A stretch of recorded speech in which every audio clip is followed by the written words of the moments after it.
Hello everyone, good morning. उम्मीद है आप सभी अच्छे होंगे, पढ़ाई लिखाई अच्छी चल रही होगी। तो इस समय डेली वीडियो अपलोड नहीं हो पा रहा है, ब्लॉग नहीं बन पा रहा था, कुछ बिजी शेड्यूल था इसलिए नहीं हो पा रहा था। लेकिन ऐसा नहीं कि पढ़ाई ब्रेक हुई है, पढ़ाई चल रही है, बस वीडियो अपलोड नहीं हो पा रहा था। तो आज मैं बता रही हूँ कि आज क्या पढ़ रहे हैं और अभी फ़िलहाल किस चीज़ मतलब कौन सा ऐसा एग्ज़ाम है जिसके लिए अभी लगे हुए हैं। देखिए एलटी का जो प्री हुआ है वो तो बढ़िया गया है। अब देखते हैं कि रिजल्ट आ जाए तब फिर वैसे प्रैक्टिस चल रही है मेंस एग्जाम की भी, ऐसा नहीं है कि उसको छोड़ दिया गया है। उस पर भी डेली एक दो आंसर जितना भी टाइम मिलता है वो कर लेते हैं ताकि प्रैक्टिस बना रहे। अचानक में रिजल्ट आए फिर उसके लिए ऐसा नहीं कि हड़बड़ा के आंसर हो, तो उसमें इंसान थोड़ा सा डर जाता है। तो इसीलिए जिसका भी हुआ है जो 100+ है वो अपना आंसर लिखते रहे, किसी भी सब्जेक्ट का हो। मेरा तो संस्कृत है जैसा कि ऑलरेडी मैंने बताया था, ठीक है। और फिलहाल आपको जीएस लेके चलना है क्योंकि इधर लेखपाल है, ठीक है। लेखपाल का भी कल आ ही गया है, तो जो उसके एलिजिबल हो वो भी डाल दे फॉर्म और प्लस पढ़ते रहे, ठीक है। जीएस ऐसा सब्जेक्ट है जो हर एग्जाम में पूछ रहा है, कोई भी हो, चाहे आपका टीचिंग से रिलेटेड हो। पहले इसमें केवीएस वगैरह में नहीं था बट अब सब चेंज कर दे रहा है। तो जीएस पढ़ते चलिए, बहुत ज्यादा मत पढ़ पाइए तो लूसेंट की बुक ले लीजिए, लूसेंट से पढ़ते रहिए। अभी फिलहाल मैं क्या कर रही हूँ, केवीएस पे अभी जुटे हुए हैं, केवीएस भी है मेरा। तो उसमें अभी जो टायर 1 है उसमें जीएस ही पढ़ना है, तो जीएस तो मेरा चल रहा है वो काफ़ी टाइम से।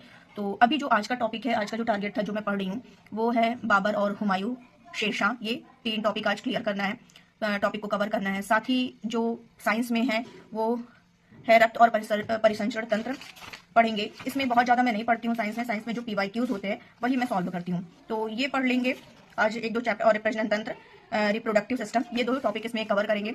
साथ ही हिंदी है तो हिंदी में भी बहुत ज़्यादा तो नहीं पढ़ती हूँ, लेकिन हाँ प्रैक्टिस, क्वेश्चन की प्रैक्टिस जरूर करती हूँ क्योंकि ये सारे मेरे मेरे सिलेबस में रह चुका है, तो मुझे चीज़ें पहले से पढ़ी हुई हैं, तो नया मुझे कुछ इसमें बहुत ज़्यादा मेहनत नहीं करना है। फिर भी आज जो टॉपिक है, जैसे कल मैंने एंटोनिम्स पढ़ा था, विलोम शब्द पढ़ा था, आज मैं पर्यायवाची पढ़ूंगी।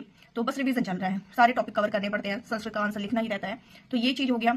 बाकी इंग्लिश भी उसमें है, तो इंग्लिश में भी बहुत ज़्यादा ध्यान नहीं देना, लेकिन प्रैक्टिस प्रैक्टिस तो करना ही पड़ेगा। बहुत ज़्यादा क्या कहते हैं ओवर कॉन्फिडेंस ले डूबता है, तो उस चीज़ में नहीं आना है, उसको भी पढ़ते रहना है। तो आज इंग्लिश टारगेट है, बाकी ये जीएस का मैंने बता ही दिया, हिंदी है टारगेट में, संस्कृत का आंसर लिखना है, ये सारी चीज़ें हैं। तो आप भी अपना एक टारगेट सेट करिए, टारगेट के अनुसार पढ़िए, ठीक है। टाइम मत बाउंड करिए कि मुझे इतने टाइम पढ़ना, बल्कि टारगेट को बाउंड करिए कि मुझे आज के दिन ये टॉपिक क्लियर करना है, ये पढ़ लेना है। जब ये टारगेट बेस्ड आप पढ़ाई करोगे तो आपका ये होगा कि हाँ जब तक ये कंप्लीट नहीं होगा मुझे सोना नहीं है, तो ये चीज आपको करना है। बाकी टाइम करोगे तो टाइम के अनुसार नहीं पढ़ पाओगे, तो और सब मतलब आपको क्या हो, सफोकेशन होगा, घुटन होगी, डर होगी कि नहीं हो पाया, और टेंशन हो जाएगी। तो आप टारगेट करो कि जब भी टाइम मिले आप इस टॉपिक को उठाओ और पढ़ के खत्म कर दो।